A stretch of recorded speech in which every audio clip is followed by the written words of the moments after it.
Hello then, welcome back to France. Last time we declared war on Burgundy, and I'm currently abusing, I should say, Burgundy pretty much, because of the fact that I'm basically just using the Austrians here as my, own personal little murder force, I guess, something along those lines. It's basically, I'm abusing them to the best of my ability, and it's working out wonderfully. I think it's high time that I start fabricating some more claims on Castilian provinces, Albage, Portugal, and Venice. Venice will get their ass handed to them by, Austria, should I go to war, because Austria seems to love me a lot. Bohemia on the other side is just very defensively, so I'm very tempted of getting rid of them. I'm probably getting Scotland instead, because Scotland is kicking the English's ass. Burgundy seems to have gotten their ass handed to them again. And I'm very tempted to actually do a hire some mercenaries just to get the ball rolling here. Because, again, if you have a fortress, if you don't take the fortress, it will relieve the non-fortress the province that doesn't have a fortress in the nearby vicinity. Meaning that the sieges will, be stopped. They will be regressed, if you will. So right now, I'm still, again, hoping for, Austria to do the sieges for me. So I can just grow my manpower back to full. And other than that, we're just currently sitting back here, relaxing and waiting for the war to end by peaceful means, basically. First things first, we've upgraded our military tech here to level 5, standardized pikes, combo width increased by 2, infinite shock by 0.15, and we can now use men-at-arms, longbow, and Galilee infantry, which means that we do indeed have an upgrade here. And I think we're going to upgrade to the longbows, because we do usually attack quite a bit. So that should be fine. But anyways, as you can see, they're doing a lot of sieging for me, which is what we wanted to do. I'm pretty sure that my taking war score here is almost full. Yes, it is. So currently, we are quite literally here just waiting for my my vassals here to do the job for me. The funny thing here now is that Castile just entered military alliance with Burgundy. I'm going to probably end up in war with Castile pretty soon, and I could use Burgundy to my advantage right now. Just I could abuse them again, hilariously enough. Also interesting here is that Austria is keeping their war exhaustion pretty low, which is rather interesting, to say the least. Now again, the demand that we were going to make is, of course, Picardy. And I want to cancel Flanders, as well as we take, as you can see here, Nevis as a subject of ours. The reason why I want Nevis is basically, again, so I can have a vassal I can just keep on tossing the provinces in this area onto. And I think that will work just fine. But of course, for that to happen, I need to finish the sieging here, which is currently not going too well. I think I might have to put my forces to the task here. So we're going to put one army into the fight. It should help out quite a bit. And I might also go for sieging the capital. To be perfectly fair, I think that will do the trick more than anything else. So we're going to send this army here to siege the capital, and Barra to basically take both of their castles, or two of their fortresses, which should make it a lot easier to get everything done here. Or we should just actually stay, as it looks like. Yeah. Let's take care of the guys in Charolais. And Austria is apparently the exact same plan, which is neat. There we go. Let's leave sieging force, and then we'll move to Barra, and we'll just slowly but surely here now keep on working. I should probably also go to a step now, building some stuff here, but I think we're going to wait. Charolais has been conquered, basically, very very quickly. The reason why Charolais fell that quickly is because it doesn't have a fortress, so it's very easy to take. Provinces with fortresses do cost a lot more to just keep going, so I might have to actually build fortresses along the entire eastern border here if I'm going to be very aggressive against Castile. And I might just want to get rid of these fortresses altogether. We'll have to see. But at the very least, Burgundy is getting closer to giving up, which is very much beneficial. So for now, we'll sit back, relax, and see what happens. Austria just made peace with our enemy here, which means that we should probably do the same thing. I'm a little bit unsure if I'm actually getting what I want here, but still, I'm going to just go for it. We also have, other problems that is going to make it harder for us to keep on going. So I think I can just get rid of Flanders. They're actually not too fond of the idea of me taking Nevers. So how about you cancel Nevers? They're not even happy with this. What the hell? Demanding Picardy without occupying any forts in the area. Oh, I didn't know that was actually a modifier. That is my bad then. So basically I need to take probably Hainaut and or Namur here. And that should probably make it for me.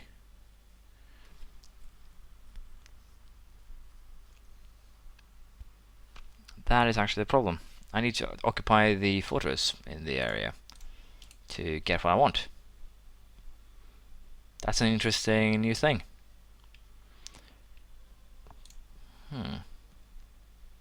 That is very interesting, but I'll go ahead and siege it, and I'll be back very, very soon. There we go, with the siege of Namur, we're now holding a fourth, which means that they're actually going to agree to my terms.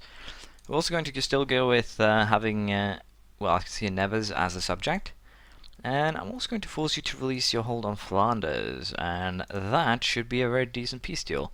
Again, I'm going to piss off some people here, coalition is likely, but as you can see, England, Burgundy, Aragon, it's not too big of a coalition that would be created in that case, so I'm perfectly happy with that. It's going to cost me 189 points to get this 17 province up. The claim is just 10%. Just 10% though, so they've lessened it by 66%. Both, well, not really 66%, but they're basically lessening both the effect of the claim, but also or how much aggressive expansion you get, which is both good and bad. It's just a very weird combination, I guess. And I'm still going to keep the alliances up and going. I think it's just nice to have them. Claim fabrication, our next diplomatic or influence idea. Time to fabricate claims, minus 33%. Very good. We're going to get income and diplomatic annexation costs on next one, and we also get minus 25% to diplomatic annexation costs with the influence ideas as well. Making vassals probably a very important part of our, well, playthrough here, I dare say. Efficient integration, monthly autonomy change, minus 0.10 for 10 years. That's going to be very, very powerful, I dare say. Conquer Roussillon. We can get a Casus Belli here on Aragon, or another claim, if you will, which is good. And let's see here. We lose how much now? 0 pretender should be. Peace, call for peace, attrition. There we go, 0.10 a month. So we basically have to have about 5 years of peace if we want to allow this to cool down completely. So I might have to do something here in the meantime. We'll have to see. Depends on, again, if a collision actually happens. If it does, then we'll deal with that accordingly. But we'll have to see here. When does my claim run out? 74. And 87.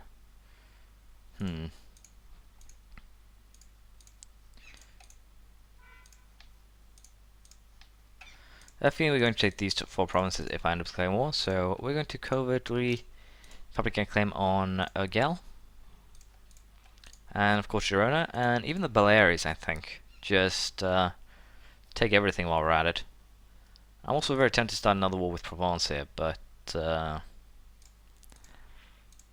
they're kind of expensive to integrate, sadly. So we'll have to see what we do there. But again, I might do it. They're allied with Genoa and Utrecht, making them not scary at all. But of course, the size of a collision here is what's starting to get a little bit scary. Let's see how we're doing in terms of a collision. Currently, we have Aragon with 35, Castile with 28, Burgundy has 62, now it's 67. England is at 49, but I believe we still have a truce with them. Nope. So yeah, collision is definitely likely, but it's not going to happen just now. So I think we can probably have one war against Aragon and one war against Castile before it triggers. But it's going to be very, very weird anyway, so we'll have to see what we want to do with our enemies here. Flanders likes me a little bit, but they're still a bit unsure how they want to deal with me. So for now, I think we'll probably just have a few years of peace, and not to really cool down the coalition modifier, really, but to get down on the war exhaustion and things like that. I think we won't probably be able to do the big blue blob. I have no idea how many provinces we have. I can actually do a quick check on that. Country, provinces, number of provinces. There we go. Why isn't this a list? So yeah, I have 26 apparently. 26 provinces. So yeah, getting to 100 is going to be kind of rough in the next 40 years. We're going to have to break some limits if we want to do that. 3 here, 4 there. Yeah, Big Blue Blob is probably outside of our, well, probabilities. I'll probably just have to feed Neversea quite a bit if I want to do that. I'll probably have to get to England, have a vassal there I can feed, conquer, well, this area in its entirety, and some things like that, which is going to be very hard to, I dare say, pull off. But I think we're just going to focus right now on growing. I think I'll leave the Big Blue Blob for a quick playthrough later, because I'm not too confident that I'll be able to pull it off now. I'll probably just mess up the game if I go on the aggressive one. So just going to focus on better than Napoleon, grow our country quickly here and painlessly. Then we're going to wage wars on the whole Roman Empire in itself. Then we're going to, after Muscovy, Novgorod, and everything basically. I think we also need Constantinople. I'm a little bit unsure, but I'll figure that out until next time, and I'll figure out just which provinces we need. There's also some other ones that we'll probably get, like getting 1 million manpower. So yeah, there's a lot of interesting things here we can do. So for the time being, I'll sit back and wait until the manpower recovers. I guess we'll take that mission or papal influence, because right now we don't really need to worry about heretics because we don't have any, and the papacy can give us some boons here like prestige, interest, and well, some other things here. We can get mercantilism, stability, legitimacy, and we can even get money. So for the time being, we'll sit down and wait. Apparently we have a 0% chance of getting anything with the Pope, which is bad.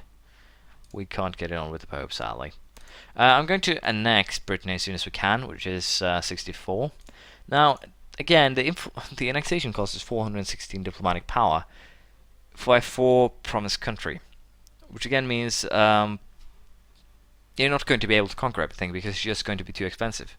You're going to have to be very reliant on vassals if you ever want to do this, which is very sad, really, because again, in the early game EU3, you could conquer basically as much as you wanted as long as you had the economy, manpower, and basically strength to sustain it, since you would get, well, basically pace off everyone around you. I think it could also be very interesting playing Poland right now, because again, there's, well, more provinces for Teutons. We have Lithuania, Hungary, so we'll have to see what we do there. But yeah, I really despise just the cost right now of the provinces. Basically, taking 4 provinces through a diplomatic annexation costs, as you can see, attack almost. It costs attack level almost, which is very weird and very annoying. But yeah, we'll have to see. They might balance it down later. If you keep on adding provinces, the cost of coring provinces will have to go down. It's just how things have to work. Either that, or you'll have to play the marriage game, which is probably how it's intended to be played. Because again, inheritance is just very, very powerful right now. It's just so incredibly powerful. Not only because of the fact that if you have a small union, you can just buff it up. That's the hilarious fact. You can just buff it up. The only problem you'll have is the fact that you'll be running out of diplomatic power. But other than that, you can just try and marry everything everywhere, and then just continue from there. There's nothing else. I should probably actually turn this into a marriage game. Just keep on marrying everyone in Europe and just try and get someone on, get myself on the other thrones. That could potentially be what I should do, to be perfectly honest.